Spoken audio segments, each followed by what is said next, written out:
Excuse me. All right. So, last. Oh, hi.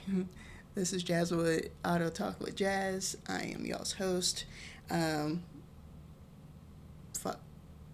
Also, I forgot to tell y'all last episode, I am going to work on cursing because I hear that YouTube is very much so against it. So I'm working on it.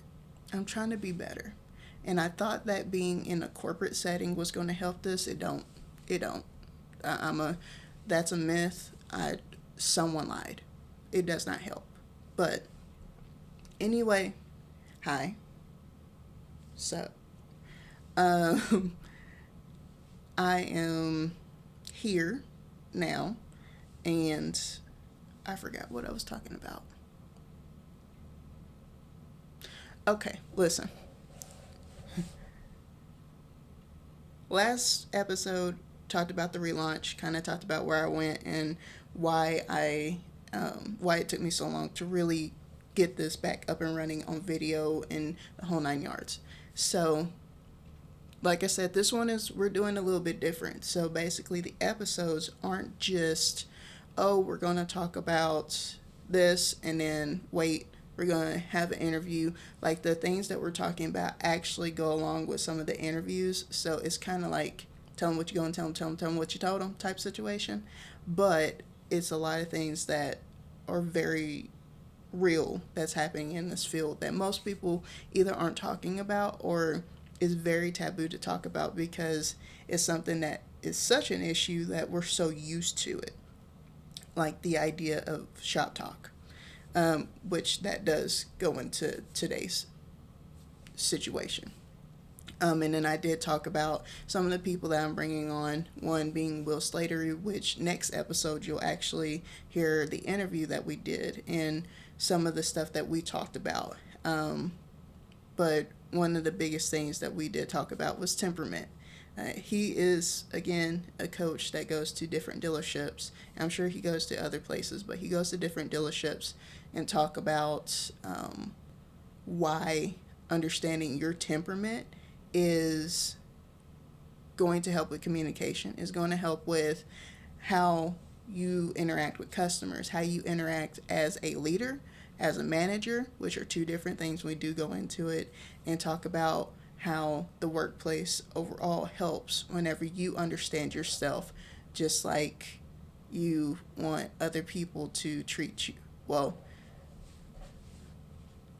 like he said, treat people how they want to be treated. Don't treat them how you want to be treated, because how you want to be treated is different than how other people might want to be treated. And I actually get that and understand that, and that makes a lot of sense. So if you don't mind, like, subscribe, follow if you're on YouTube in the YouTube land. If you are listening to it, like, comment, review, get me up the charts. I am so appreciative of the people who are. Definitely follow, definitely, talk to me, tell me how you feeling, how you like it, whatever. And if you don't like it, I apologize that this is not for you. All right. But a little bit more into it for today's topic. I have kind of a mini series that's going on into this podcast called, what is it called? Oh, there it is. Shortage series. That's a tongue twister for me because I'm from Texas and we're flat tongued and everything comes out incorrect. Cheese. So, shortage series is basically just a series of topics that is kind of happening in the automotive industry. We're seeing lack of workers. We're seeing how there's lack of training, lack of mentorship, lack of relationship building with customers and with people inside. We're seeing just a lot of different things that we used to see back then, and I'm sure it happens in other industries, so don't take it as only automotive is having this issue. But what I am seeing and what I'm hearing and what I have to deal with is now people not understanding what they have because of lack of communication, which is what we're going to talk about today. One of the things that I have been seeing and what seems to be a real true issue in the communication field is always having a middleman. I hate having a middleman. So, and here's an example, because I work now in technically the insurance field. Or third-party warranty is part of insurance. No matter what you think or say, it's insurance. It's basically you're going to get coverage on something. It's just not accidental. It's mechanical. So it's whatever came in that had a fault that you didn't do, or that wasn't caused by what we call outside influence, which is lack of maintenance, maybe rodents damage, or like there's so many different things of what could be considered outside influence. Or maybe you saw that check engine light on too long and you didn't go get it fixed. Yeah, I'm talking to y'all. I do the same thing, because my check engine light right now, it's on. It is. Listen, I get it. Shit's expensive. Mine is for a catalytic converter. Do you think I want to do a catalytic converter? First of all, I had to do my shots and structs. I almost died. Because I had to do it on the ground. So, my legs, actually, my arms were fine. I was pissed. Why are my arms fine? You did all the work, arms.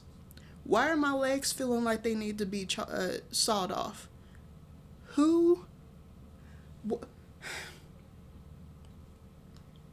And the reason why that was brought up was because I just did that like 2 weeks ago. And y'all see some of the videos. I took an ice cream break because it was like still 97 degrees. And we were like, and it was like 7. I was like, so how am I supposed to do my work on my car? What am I supposed to do? Take it into the shop and then y'all charge me $1,000? First of all, y'all knew the issue 2 years ago. Y'all could have taken care of it. The reason why I know it is because my dad helped me get my car fixed while I was unemployed, and they all said, oh yeah, your struts are needed. And I was like, why is it that it still feels bumpy? Because the struts weren't done, because even though they were like, oh yeah, that's part of the reason why you have issues, we didn't do it. So they did the lower control arms, which were easy peasy, but they did not do my struts. I was like, I don't care anymore. Anyway, I say all that to say that whenever you see that there is an issue, if you keep it happening, if it comes prolonged, it will cause an issue. And it will happen that you seeing it and not doing anything about it can actually affect your warranty.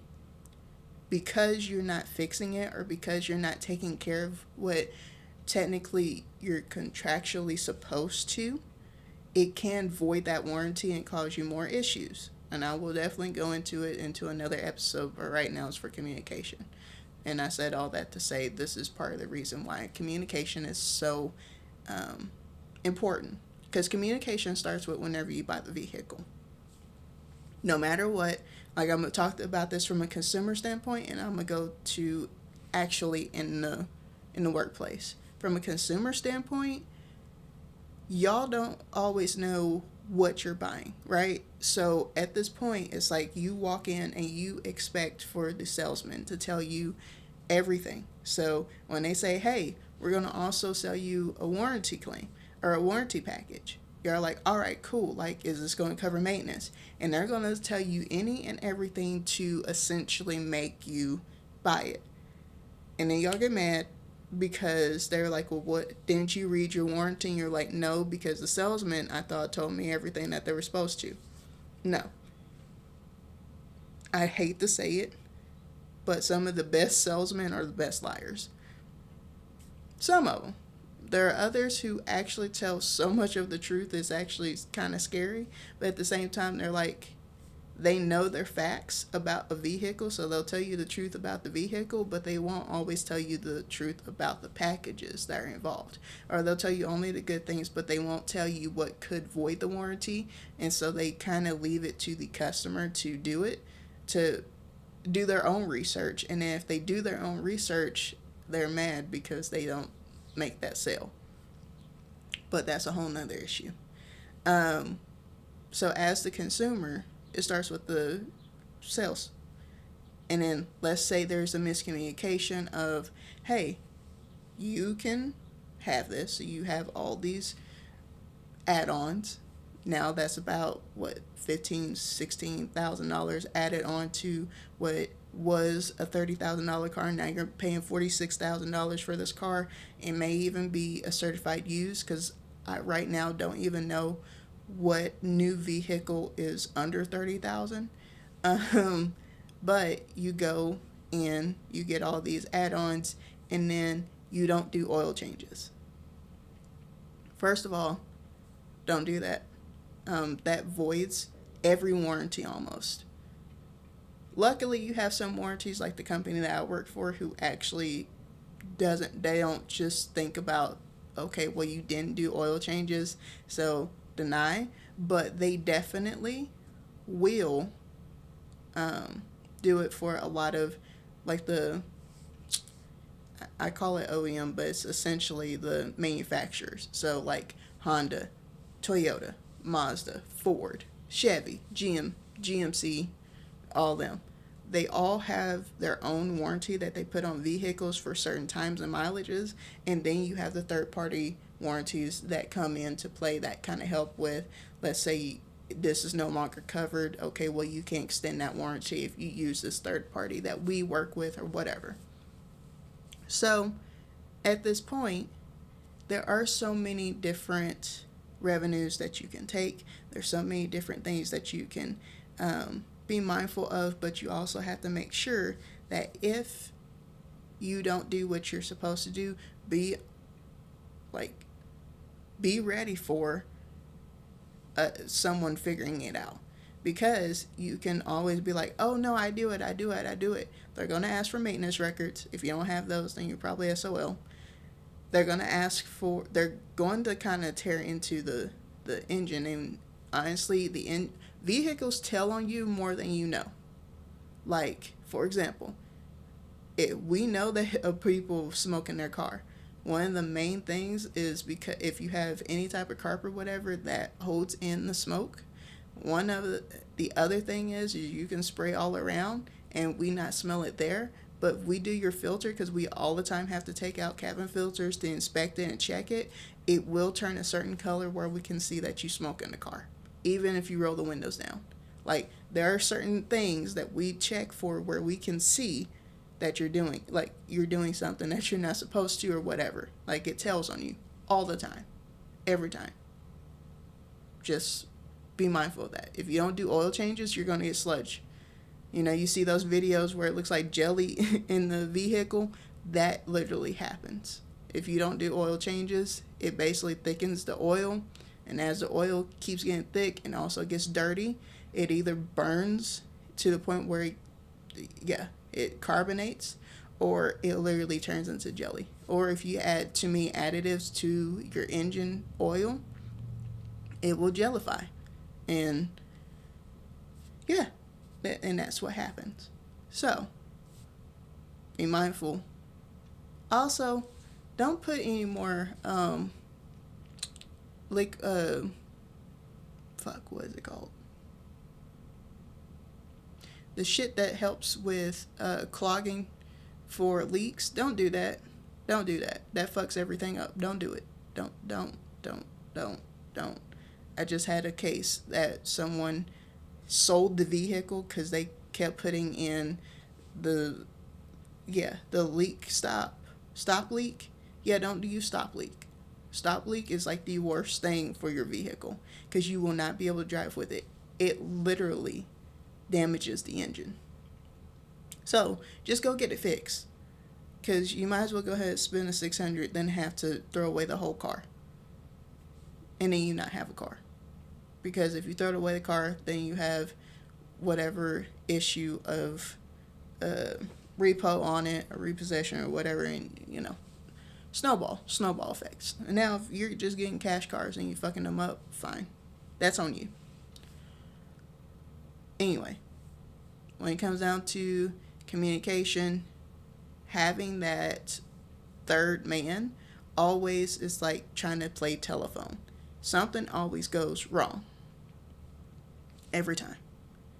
Every time.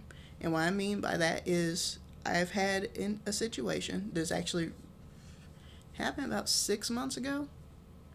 Person came in because car that they bought, the convertible top wasn't going back. Come to find out, the whole frame was bent. I think the vehicle was in some type of accident.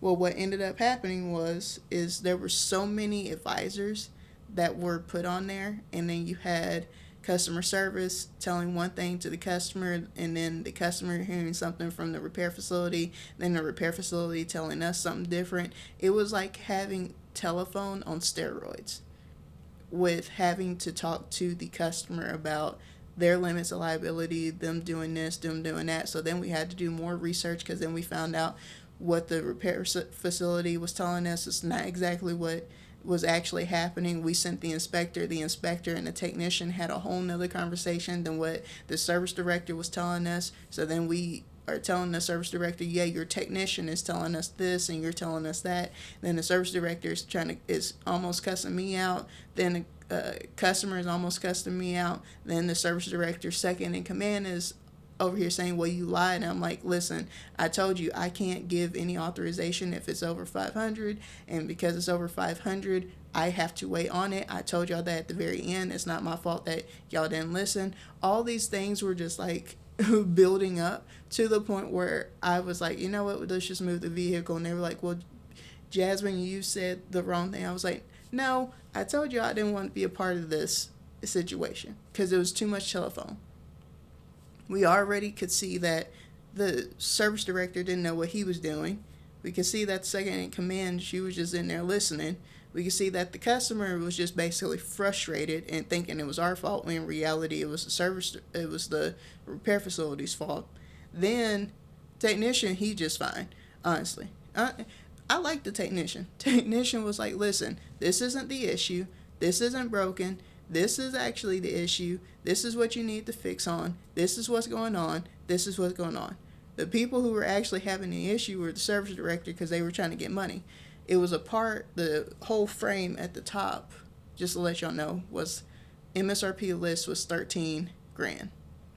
We were able to send the part in for 10. They didn't want match MSRP list, which is basically what most people pay for a part, or I should say like list pricing, what you would usually see that price at. What they usually say, oh, you get the vehicle at MSRP. Parts are the same way, but a lot of times they usually put 10% on top of the part, whole 9 yards.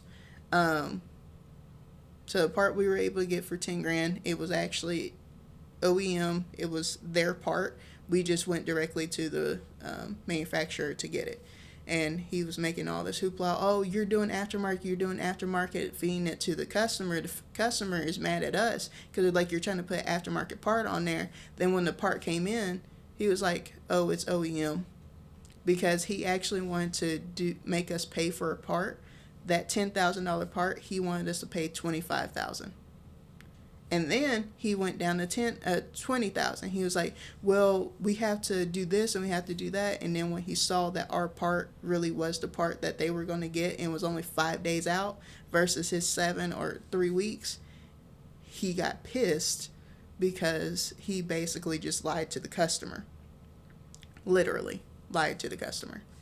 And you have these situations. It's not the first time. It's not the only time, where repair facilities will look at what revenue they can get without understanding how their communication affects the entire process. Because if he had just taken our part, we would have warranted the part. It would have already went through their type of warranty, which is, I think it was like 3 years, 100,000. So it would have already had good warranty on it. They were getting paid for the labor. they were also getting paid for storage fees, even though the reason for the delay is because they were being hard, not us. And we still would have worked with them. So everything would have happened way sooner if it had been for a person who, to be completely honest, probably shouldn't have been involved with it. Because I don't think service directors need to be involved with something that much capable service advisor could be.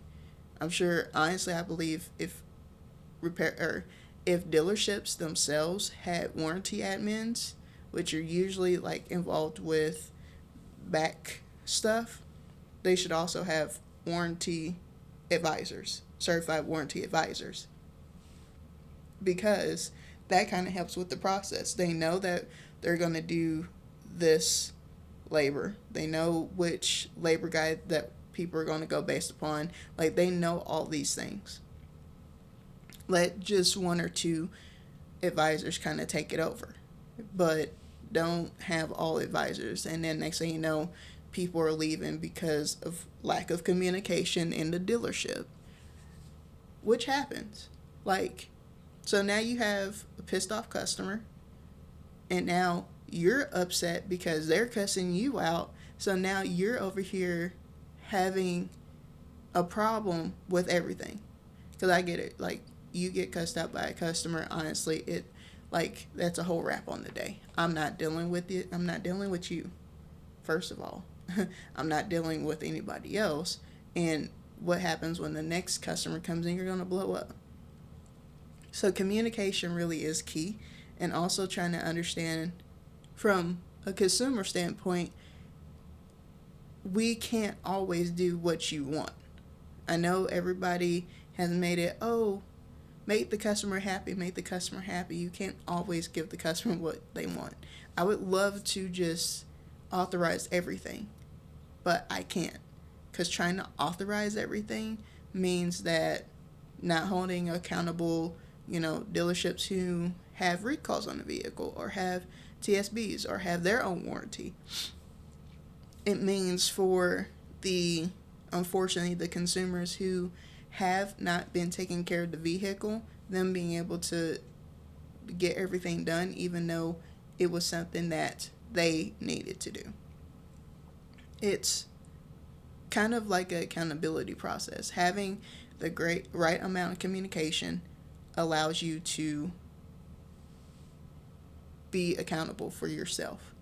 Like, we have to stay accountable for ourselves. If we don't cover something, we have to stand behind why we didn't cover it. We have to actually review it. We have to make sure and guide y'all along the right path. Whenever you call into us, whether I'm talking to you as a claims adjuster or as a customer representative, I have to make sure I give you the right facts, right contract.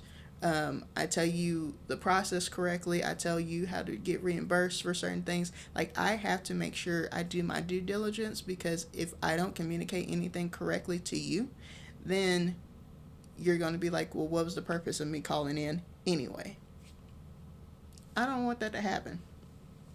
Also, definitely always read your contract. Always ask for, we send our contracts to the customer just because we want to be as open as possible. There's something you signed. That was a legal contract.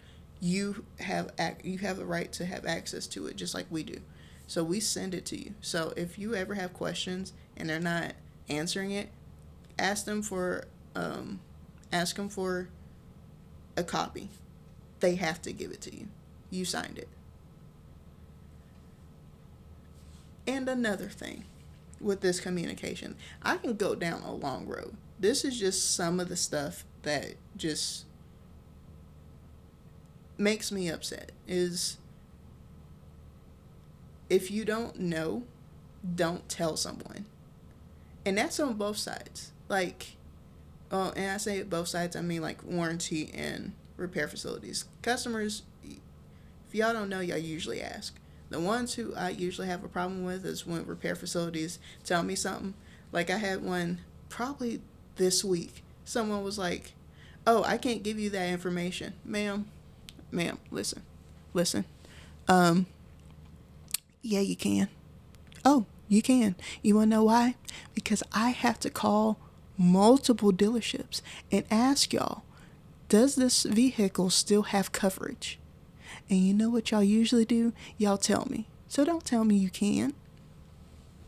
Don't tell me you can't do something. Yeah, you can. You just don't want to. Then she sent me to someone else and they did it. Really? Now you wasted 2 minutes of that person's time and my time? Ugh. People, right? But anyway, that was just a little bit of communication. I think in a way, communication is one of the ways that you can tell that will make and break a relationship. It's whether or not it will run smoothly. Because if you continuously lie or you continuously misguide customers, you never have returning customers, which means you always have to figure out how to make new money, which makes no sense to me. Get a customer for life. Don't get a customer just to have a customer for that time. And it's kind of the same thing with repair facilities. Like, what you do to customers, you're usually also doing to your workers. So if you're not taking care of your customers, I can only imagine what you're doing to your employees. Because that means if you're treating your customers like a number, you're treating the employees like a number, and that's probably why you have a higher turnover rate, and it always starts with management. Because, again, the technician knew what he was doing. The service advisor knew what they were doing. They just left. As a matter of fact, that was the reason why the service director was over it, was because the person who was dealing with the claim had left. The customer was upset because they were like, who's lying to me? And comes to find out it was actually a repair facility. And then you go to the whole situation of, okay, why am I even, like, what's the purpose of me even trying to come to this repair facility or this dealership if all they're going to do is lie to me, or all they're going to do is manipulate the situation? Because they did. They were literally, the reason why we even had to fight the way that we fought was because the customer was over their limits of liability. Limits of liability means that once you hit that limit, you have to pay the rest out of pocket. So we were trying to get, so I think when the part hit 18 grand was when the limits of liability was hit and was like done. So then they were like, okay, well, the customer's not going to pay the $2,000. And the thing is the customer had just bought the vehicle. So they were like, if we can get get them to take our part or move the vehicle, that would be great. But we couldn't move the vehicle because the customer didn't want to move the vehicle because he was believing what the repair facility was saying. I really want to see if the customer came back and found out that the repair facility lied to him. I would really love to figure that out. Because first of all, both of them, like, again, I had disappeared from that situation and then got told I needed to handle it because nobody else wanted to reach out to him. It was ridiculous.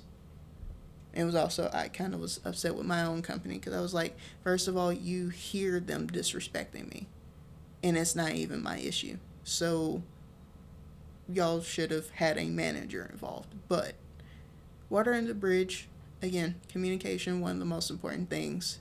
You don't respect the customers, you're damn sure not respecting your employees. What makes you think that you're going to be successful in business if all you're going to do is use people for money? Eventually, using people for money and showing them that all they are is a number usually limits the amount of money you bring in. And if you don't care about that and you just care about job hopping, you're part of the problem.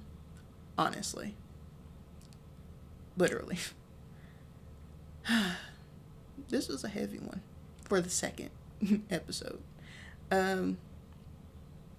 Yeah, so next week we're actually going to have, again, Will Slattery on here. He is Canadian, so he's probably going to be a lot nicer. And we're going to really just kind of go into how temperament kind of affects communication, how it can better if you know your temperament and you are able to see how other temperaments work with you, or how you're able to communicate better with other people's temperaments and figure out what temperament they are, how that actually betters you as a salesman, as a service writer, as a manager, all that. So we're going to go a lot into it, and I hope y'all enjoy that. I had fun talking to Mr. Slattery. He's amazing. He had some of the best advice, and it was fun. I hope to have him on again, just kind of talking about anything else outside of that as well. But again, don't forget to like, comment, review, subscribe, YouTube, Instagram, Facebook, Spotify, all of that. Yeah, and then we'll talk again next week, or actually next episode. Bye.